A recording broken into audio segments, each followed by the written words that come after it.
What is going on, everyone? This is Eric coming at you from just outside of Hartford, Connecticut, and today we're going to look at the NFL standings through Week 4. Now, this is going to be our bi-weekly series looking at the NFL standings, and without further ado, we'll start by discussing the AFC East. Now, in the AFC East, the Buffalo Bills have a 3-1 record. They are currently in sole possession of first place, while the other three teams are tied at 1-3. So, we'll start by looking at the Bills, and the Bills, this team has been very good. Now, they have started to establish the run game with Singletary and Moss, and this helps out a lot in the long term too because it stops Josh Allen from having to run the ball, 10, 15 times a game. Now, that should preserve his health long term, and that's exactly what Buffalo wants. The Bills with a running game is lethal, but with the way their defense has been playing this year, that's just terrifying. This team is terrifying right now. They're arguably the best team in the NFL right now, and the Bills, defensively, they've had 2 shutouts so far this year through 4 games. Now, granted, those 2 shutouts came against Miami and Houston, 2 teams that are near the bottom of the league in most offensive categories. But what does it matter?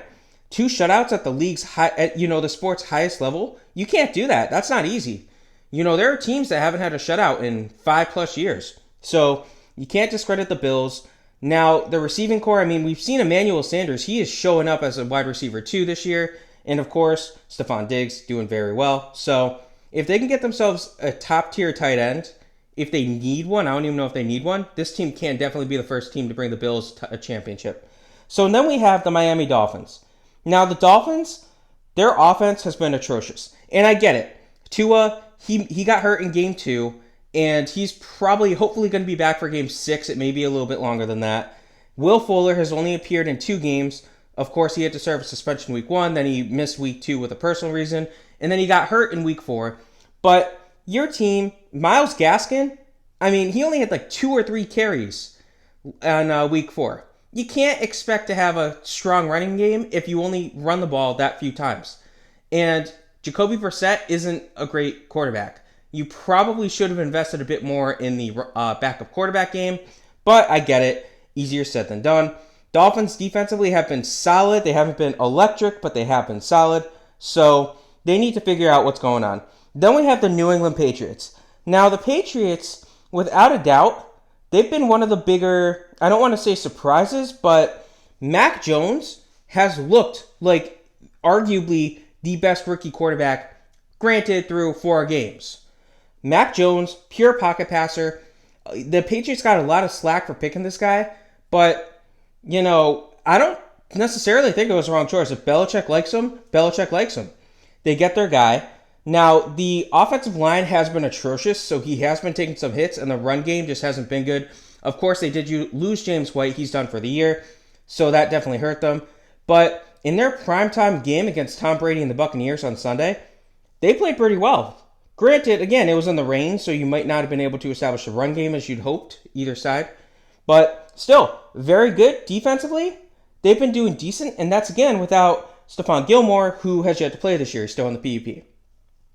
Last place in this division, we have the New York Jets. Now, the Jets are pretty close to being 0-4, but it's not because of their defense. This defense has been playing extremely well. Now, this is without Carl Lawson, who's been out, who ended his season before it even began in the preseason. Still, this team is ready to go. And, CJ Mosley, who they signed, I believe, before 2020, he opted out last year. He's been looking as good as advertised. The Jets, defensively, are looking like the Jets that they were in 2009-2010. Offensively, I don't know if Zach Wilson's the guy that's going to be able to right the ship. He's a rookie. There's a lot of pressure on his back, of course. We'll have to see what happens with him. But the rest of the Jets' offense, not doing that hot. And then we go to the AFC North. So this is a division that has a 3-team tie for first at 3-1 with Cincinnati, Baltimore, and Cleveland. Pittsburgh sits in last place in the division with a 1-3 record. So, realistically, the Bengals are not the best team in this division. There's no denying that. But you can't deny that they're 3-1 for a reason. Now, part of it is, of course, the Vikings gave them a win in Week 1. I get that. But they played pretty well outside of that. So, this team is good. The thing is, the defense is overachieving this year. On paper at least. Trey Hendrickson, who they signed to a big deal, he's looking pretty good so far. Granted, again, through 4 games. So we'll have to see what happens. But offensively, they're doing pretty good too. Joe Burrow, despite the atrocious offensive line that this team has, Joe Burrow is doing what he can do. Jamar Chase is doing pretty good. I still would have preferred if they picked Penei Sewell over Jamar Chase, but to each his own, I guess. The running game, Mixon is currently a little banged up. He might miss a couple games, but, he's still been able to establish himself. So Cincinnati, I don't think you're playoff ready yet, but you're getting close. Baltimore has been pretty good this year, too. Now, the Ravens, Lamar Jackson is doing what Lamar Jackson does. He's continuing to run, but he's actually passing a lot this year, too. He's currently among the top half of quarterbacks in passing yards. So that's pretty good. I will take that. Now, the big problem with this team is their running game is going to be in trouble. They do have a lot of older veterans on their team that aren't really establishing themselves yet. But, when you lose J.K. Dobbins and Gus Edwards before the season even begins, you knew that you were going to have to rely on, obviously, Lamar and whoever you could pick off of free agency and all that. Tyson Williams hasn't been the guy that they hoped he could be. So we'll have to see. He is also dealing with an injury. Defensively, the defense hasn't been doing that great, but they are at least able to keep the team in games. The Cleveland Browns may be the best team in this division. Now, offensively, they are still kind of dealing with some problems. Of course, Jarvis Landry got hurt. Odell Beckham Jr. recently came back from his injury. But Baker, he was also banged up in week 2, I'm pretty sure it was. He's at least come back. He's at least looking decent so far. But defensively, this team they're looking good. They're looking good. The pass rush is there. That's what they've needed. That's what they wanted. And the Browns, this looks like it might be a Cleveland versus Buffalo AFC Championship. Pittsburgh, so there's problems with Pittsburgh, and it all, to me, starts with Big Ben. He is not the quarterback that he was, 10 years ago, 5 years ago even. He's just not there anymore. Big Ben needs to consider hanging up his cleats after this season. He is not looking that good. But the problem for the Steelers is they haven't really prepared for their future without Big Ben. So, yes, they did give him Najee Harris, and Harris has looked very good. Other rookie Pat Freiermuth's looked decent, but they aren't giving him the ball enough. So, the receiving game is there too. Deontay Johnson did miss a game with injury, but he had a great return last week 4. Juju Smith-Schuster isn't looking that good either. So it's kind of tough. But Pittsburgh, we'll have to see what happens with them. So then we go to the AFC South. Now, Tennessee leads this division with a 2-2 record. Houston and Indianapolis are both tied at 1-3. Jacksonville sits in last at 0-4. So Tennessee lost a tough game against the Jets in week 4. I was able to watch the end of that game. It wasn't a pretty loss for Tennessee. They got extremely unlucky with that missed field goal. They were playing to tie. You kind of had to, but the kicker missed it. But Derrick Henry has been Derrick Henry. He is doing everything. He is an old-style running back in the modern NFL. He's making it work. Mad respect for that. And this is a team that's without their top 2 weapons, A.J. Brown and Julio Jones. Both missed week 4 against the Jets. They both left the week 3 matchups early. I think Brown left on the first possession, the first drive. I could be wrong on that. Julio might have missed a couple games before that. I'm not 100% sure. So Tennessee, they are missing some weapons. But Tannehill, he's still getting the job done to an extent. So we'll have to see what happens with this team. Houston surprisingly got a win early in the season, but they just got humiliated by the Buffalo Bills, 40-0. It's clear that Davis Mills isn't ready. It's clear that this team just isn't ready for the prime time. But still, you can't complain. You thrusted Davis Mills into this tough situation. The running game isn't there. They have so many running backs, but they can't do anything with them. The receiving game, it's not there. The defense isn't there. So the fact that you're sitting here, you probably, I'm not shocked that you're 1-3. But the fact that you're tied with the Colts speaks more volume for the Colts.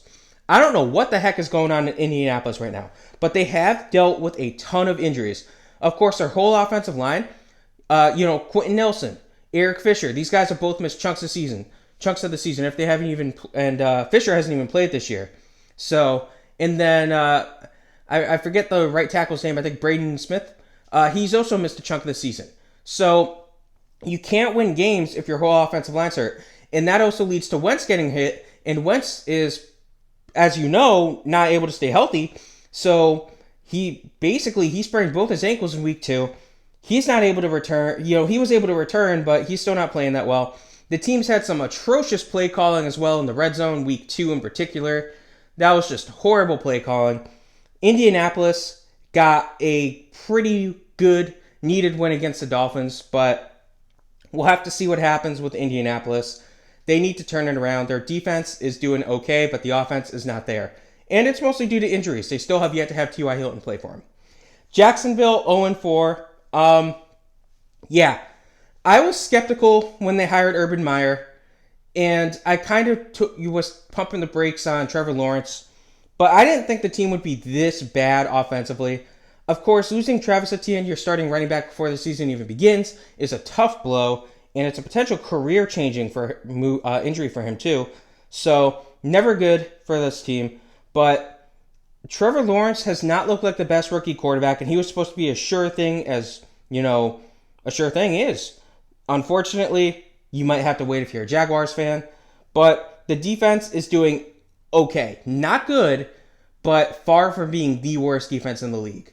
Still, though, they are probably on the bottom half of defenses in the league. Now we go to the AFC West, where the Chargers, Broncos, and Raiders are all tied in first place with a 3-1 record, and Kansas City sits in last place in this division with a 2-2 record. So the Chargers, they had a pretty needed win against the Raiders last night, Monday Night Football. Now, Mike Williams didn't have a great game week 4, but weeks 1 through 3, he was one of the better receivers in the game. He's been so good this year. We've been waiting for the Mike Williams breakout year.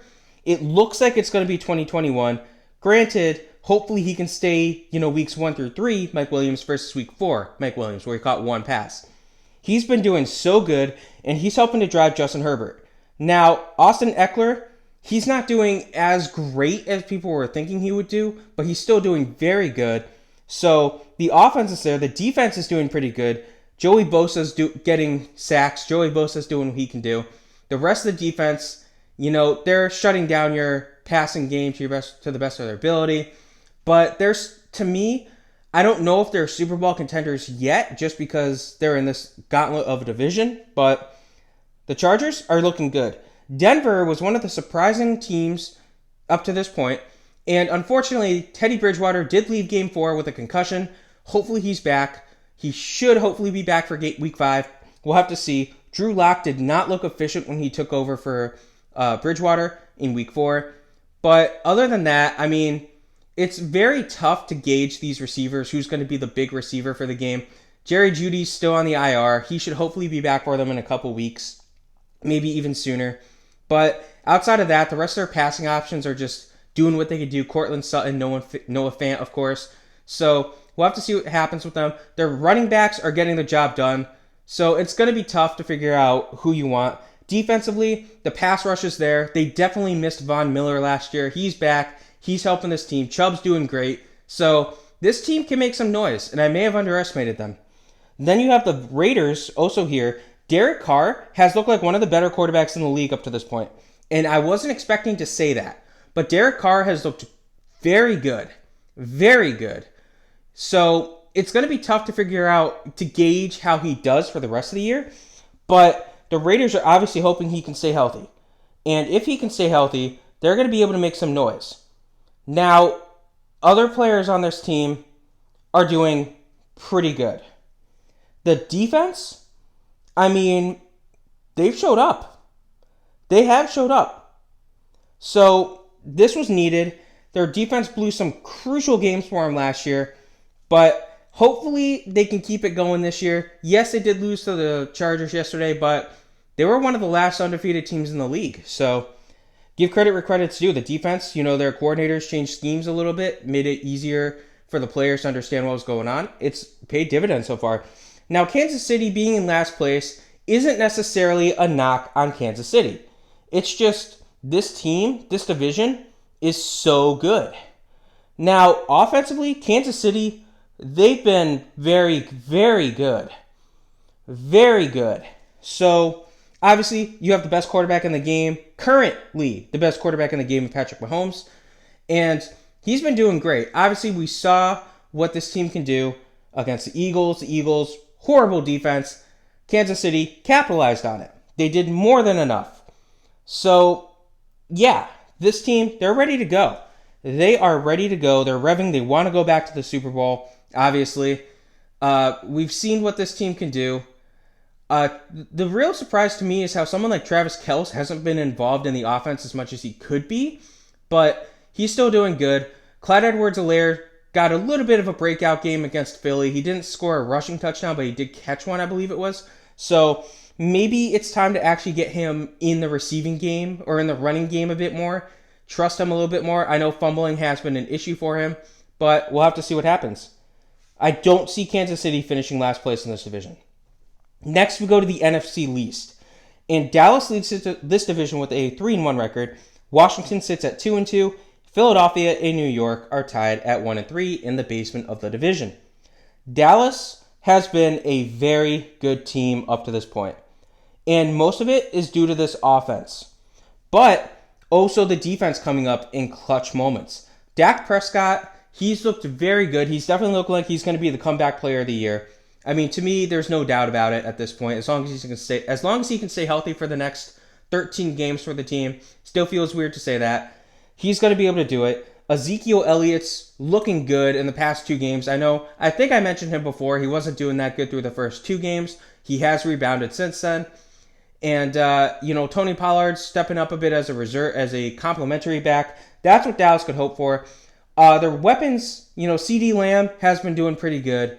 So, Amari Cooper has been doing pretty good. Their tight end position, it's just, you can't stop these weapons. They have too many mouths to feed. That's the problem with Dallas. Defensively, while they haven't had the best defense in the game, they have been getting the takeaways. Quentin Diggs in particular, oh my gosh, this guy has so many interceptions. I think he has 3 or 4 at this point. So, it's going to be Trevon Diggs, he's been doing very good. And it's just, I don't understand. I don't understand how he's doing this good. Dallas's defense, though, it may be time to give them some respect. Washington, before we even go into discussing the offense, I got to discuss this atrocious defense that they're having. I don't think anyone was expecting the Washington defense to be this bad. I don't know what the heck is going on with this Washington defense, but it just, the pass rush isn't getting there. They're allowing the points. They're allowing the defenses to spread the ball on them. That isn't good. That isn't good at all. So they've been addressing the defense too. It's not like they completely ignore the defense. But we'll have to see what happens. It's going to be tough. They're among the league bottom part in points, yards allowed. It's not easy. Now offensively, Taylor Heinicke, when he stepped in week 1, he's looked very good. So he's continuing to drive. Terry McLaurin is still one of the most underrated receivers in the game. He's not getting the credit he deserves. I'm going to finally give Terry McLaurin the credit. He's one of the best receivers in the game. He's definitely a top 10 receiver, possibly top 5. Bold statement there. But he's been doing good with Heinicke. Running game-wise, Gibson, McKinnon, they've been doing their jobs. So it's going to be tough to figure out who can win, but who's going to be the lead back. It's probably going to continue to be Gibson, but they like doing a lot of screens where they pass the ball to the running backs. Philadelphia, I'm shaking my head. It's brutal. It's brutal this year. They killed the Falcons week 1, but we're not talking about weeks 1 and 2. We're talking about 3 and 4. They got demolished by the Cowboys in Kansas City in the past 2 weeks. And, offensively, they were able to hang in with Kansas City. I was surprised. I was watching that game, and they were able to hang in with the Chiefs for a while. And unfortunately, the defense blew it. You can't win games if you don't get turnovers and don't force punts. Now, this team has 1 interception through 4 games. You can't win games doing that garbage. But, Brandon Graham out for the year. Fletcher Cox has been a non-factor. So the team's run defense isn't there. It's just Kansas City doesn't run the ball much. When you have Mahomes, why would you run the ball much? So, yeah, offensively, Jalen Hurts has stepped up. I will give him credit. I was a big skeptic of him. He's doing what he can do.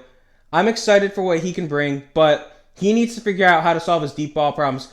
And the receiving core, Jalen Reagor, Devontae Smith, you guys got to stop running out of bounds. It's ridiculous how you're doing this garbage. They each have ran out of bounds in crucial moments in week 2 against San Francisco for Reagor, week 4 for Smith against Kansas City. You cannot do that garbage. Those would have been crucial touchdowns that could have changed the game. You both blew it. They both ended up being punts or a punt and a field goal. You cannot do that. New York Giants. So the Giants, they've been disappointing this year. There's nothing else I can say about them. The defense has been atrocious. They're just horrible on defense. I wasn't expecting that to be, this bad, but they did lose Blake Martinez in week 3, but still, they should be doing better than this defensively. Offensively, Daniel Jones has been one of the bigger surprises of the year. He's been doing good. The receiving core has been hampered with injuries, but when they're healthy, they're doing good. Look at John Ross last week, week 4. He just exploded onto the scene. He had a great week. Kadarius Toney's finally looking to break out. He had a good week 4. So this team has the potential in the future to do good, but right now, I don't think they're there because the defense is so bad. New AFC North. So this is one of the few divisions, I think possibly the only division that doesn't have any team with a similar record. So in first place, we have Green Bay with a 3-1. Chicago sits at 2-2. Minnesota sits at 1-3. Could very easily be 3-1. Detroit 0-4. Green Bay won a crucial game against Pittsburgh this past week, and their team is there. Now, the offensive line is doing their job. They're holding up. Aaron Rodgers in particular, he's just doing great. They had a tough week 1 blowout to the loss to the New Orleans Saints, but they have done great since then. Rodgers may not have given his relaxed speech, but the team is playing like he did. So it's tough. The offensive line, of course, they still don't have David Bakhtiari, but when he comes back, they'll be good to go. Robert Tonyan's been a bit of a down, negative player so far this year. He hasn't been doing that great. But Devontae Adams is doing his job. So it's going to be tough to figure out what happens. Aaron Jones is doing his job. It's like I said, it's going to be tough. The defense is the Green Bay Packers defense. It doesn't have, it's not the defense of a decade ago where you had A.J. Hawk and Clay Matthews and all them, but still, they're serviceable. Chicago sitting at 2-2. The Bears, it's tough to read this team. Andy Dalton is apparently still the starter, but he's been day-to-day, week-to-week, I guess would be the right thing to say with injuries. So they have had to rely on Justin Fields the past couple weeks, but we'll see what happens with that. Fields hasn't looked amazing, but again, he was expecting to take, a back seat for at least the first half of the year. Dalton getting hurt wasn't the best. Dalton was doing respectably well. Not great, but respectably well.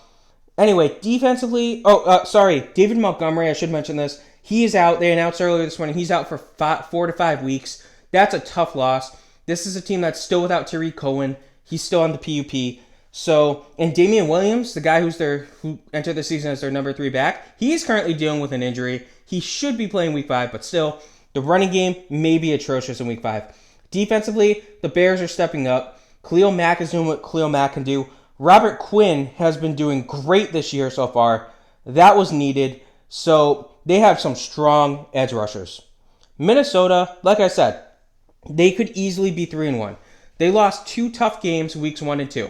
We discussed that in the last video though, so I'm not going to continue to do that. Minnesota, the offense hasn't been all that inspiring. They had a tough loss this past week. I think it was 14-7 or 13-7. But Justin Jefferson, he's experienced a little bit of regression, but that was always expected. Kirk Cousins is still doing okay. He's not great, but he's doing okay. So it's going to be tough to gauge this team for the future. Adam Thielen's doing what Adam Thielen can do. He's not the best, but he's not the worst. So Minnesota, their defense, they have dealt with some injuries. But on the bright side, Brashad Breeland has been doing pretty good for the team. Patrick Peterson has been doing decent. So, yeah. Actually, now that I'm thinking about it, Breeland's been doing awful. Peterson's been doing okay, but Breeland's been doing awful. So Breeland, I don't know if he's going to end the season as a Viking with how he's been playing. He's been doing horrible. I don't know why I was thinking he was doing good. My apologies on that one. So, yeah. Last place, we have the Detroit Lions. I mean, this is a team that in week 1, they were getting blown out by San Francisco, but then they rallied and came back and almost won the game. This team just stinks right now. And losing Stafford was tough. But, I mean, what do they even have on offense right now? Jared Goff's been doing respectably well. But, I mean, it's tough. This team's play in the red zone has been awful. Awful. So, yeah, you can't do that. And their defense has been okay. Not great, far from good, but okay. So, we'll have to see with the Lions what they can do. They still have some time, but Michael Brockers at least is a decent upgrade. Now we have the NFC South. Tampa Bay and Carolina are both tied for the lead in the division with a 3-1 record. New Orleans sits at 2-2, and Atlanta sits at 1-3. So, yeah, Tampa Bay went into New England, marquee game, Sunday Night Football, and they won. It wasn't the prettiest win, but they won. And that's what matters in the end. Tom Brady continues to just defy time. Father Time is not getting to Brady. But this team, you know, their offense is there. Gronkowski, of course, missed week 4 with an injury. With an injury. But other than that, the rest of the offense is there. Godwin, everyone's doing good. It's tough to gauge who's going to be the number 1 receiver in the game, but they have so many mouths to feed. The running game's there. It's not the best, but the passing game is among the best in the league. Defensively, they've been doing okay, but their problem is, of course, all the injuries that they have in their cornerback room. I think they have 3 or 4 corners that are currently hurt. That is far from ideal. When you sign Richard Sherman and have to start him like a week later, far from ideal. Still, Tampa Bay looking like a potential Super Bowl champion for the 2nd year in a row. Carolina starting at 3-1 is a little bit of a surprise. And that's in part because McCaffrey did get hurt early on in week 3. That's a brutal loss. So, yeah. But McCaffrey hopefully will be back in time for week 4. If you're a Panthers fan, hopefully not if you're an Eagles fan like myself. But at least they have had some good play out of this team. So Sam Darnold has probably been the second biggest pleasant surprise at the quarterback position behind Derek Carr. Maybe behind Taylor Heinicke, but tough to say. Darnold, he left New York. He's been looking good. And it's really probably making Jets fans shaking their heads like, oh, why did we draft this, Zach Wilson guy and get rid of Sam Darnold?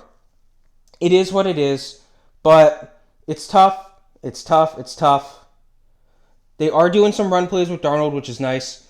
Defensively, it's not the unit that they were a decade ago. It's not the unit that they were 5-6 years ago, but they're getting the job done to an extent. New Orleans has been one of the most frustrating teams to read on the year. They'll have a great game like they did against the Packers, and then they'll just disappear. And part of this is just because of the offense. They broke out week 1, but they just haven't been there since. Yeah, they're 2-2, I get that, but they haven't really been there. Losing to the Giants? You can't lose to the Giants at home. Your first game in New Orleans since the hurricane. You cannot lose to the Giants in particular. That's pathetic. It's sad. Alvin Kamara, he's not doing that great. He had a completely missed game, I should say, week 3. He's been doing pretty good outside of that. But it's pathetic. It's just pathetic. This is a team that's supposed to be a Super Bowl contender, and the offense is atrocious. I mean, we knew Drew Brees was going to retire. You should have addressed that. Jameis Winston, yeah, he looked great in week 1, but weeks 2, 3, and 4, he hasn't looked that good. He's not running the ball like you'd hoped. Taysom Hill's getting involved in the offense, just not as quarterback. Defensively, this is the Saints. They don't have the best defense, but they have a good enough defense to get the job done. In last place, we have the Atlanta Falcons. Now, Atlanta, they've been playing like a 1-3 team. So, this is a team that they signed Mike Davis entering the season from their division rival Carolina Panthers, and he just hasn't done it. He hasn't been the guy. That's okay, though. Cordarrelle Patterson, the former first-round pick of Minnesota, he's been doing it. He's been doing great. And it's amazing. He's probably the best player on offense for this team. And that's kind of sad. Kyle Pitts hasn't been doing awful, but he's not doing good. Matt Ryan hasn't been doing awful, but he hasn't been doing that good. So it's going to be tough. The defense isn't there at all for this team. The offensive line isn't great for Atlanta. This is a far cry from the team that made the Super Bowl. What was that? Only 4 or 5 years ago? 5 years ago, the 2016 season. So we'll have to see what happens with this team, but they're probably not going to be anywhere near the playoffs. Last division we have is the NFC West. Now, the NFC West has the last undefeated team in football, the Arizona Cardinals. Then you have the Los Angeles Rams sitting at 3-1, and then the Seattle Seahawks and San Francisco 49ers both sit at 2-2. The Cardinals are probably among not a huge surprise, but a bigger surprise. I mean, we kind of saw the Cardinals as a good team, a great team this year, but I didn't see them being the last undefeated team in the league. Kyler Murray has just taken this team, and he is dominating, for lack of a better word. He is doing spectacularly. Everything is clicking on offense. Everything is clicking on defense. It's so tough. It's so tough. They had some different players that they had to bring in this year compared to last year. No longer is Larry Fitzgerald on the team, but, he is a pending free agent. So I think if they start making a run, he very well may be signed to the practice squad and elevated to the active roster. But that's way too soon for me to even be speculating about that, although Kyler Murray is currently playing like an MVP candidate. The Rams are a team that I was high on before the season began. And I know I chose them to win the NFC West, and I may have gotten some slack for that, but Matthew Stafford has been good, very good. Cooper Kupp has arguably been the league's best receiver through 4 games. Now, he didn't have the greatest Week 4 game, but that doesn't matter. He was dominant Weeks 1, 2, and 3. He's been great. Defensively, Aaron Donald is doing what Aaron Donald does. The Rams are looking ready. Seattle Seahawks are a tough team to gauge right now, but they're not the worst team in this division. They're not the best team in this division. Russell Wilson isn't the greatest quarterback anymore. He's not able to take the hits like he was once able to. He is getting a little older, but he's still young enough that he can lead this team. So, yeah. Other than that, Chris Carson had an abysmal Week 4 game, but this team can rebound. This team will rebound. The running game will be established. They probably still wish that Rashad Penny was healthy, but, he looks like a wasted first-round pick. But it is what it is. Seattle Seahawks defense has been doing decently. However, Jamal Adams, I know one of the bigger surprises at normally what we would call the quarter mark of the season, but not anymore. Jamal Adams doesn't have a single sack. Very surprising. He's very good at blitzing, but they haven't taken advantage of it yet. We'll see. This team is too good to not rebound. Now, the last team we'll look at is the San Francisco 49ers. And San Francisco has been one of those tough teams. Now, first things first, Deebo Samuel has looked like one of the better receivers in the game. But that comes at the expense of Brandon Ayuk, who has basically been a bit of a non-factor through 4 games. Granted, he did get hurt, I believe, in Week 1, so he didn't play Week 1. But it's tough. It's really tough. Deebo Samuel looking great. And the big thing, too, Jimmy Garoppolo, he did get hurt in Week 4, but he's looked good so far through the first 3.5 games, I guess we'll say. They had to bring in Trey Lance. We'll see. It sounds like Garoppolo is going to play Week 5, but they may err on the side of caution and put out in Trey Lance for Week 5. We'll have to see what they do. Still, though, Deebo Samuel, right up there. I think he currently leads the league in receiving yards. So, yeah. We'll have to see. Anyway, I know this is one of the longer videos. I kept going, but these are the NFL standings through Week 4. And we do have the bye week starting to come up now. So, Week 5, we don't have any byes, but Week 6, we do have 4 teams that go on bye. The Atlanta Falcons, the New Orleans Saints, the San Francisco 49ers, and the New York Jets are all on bye Week 6. So when we return in 2 weeks, those 4 teams will all be missing 1 game. I hope you guys enjoyed this video. Have a good rest of your day.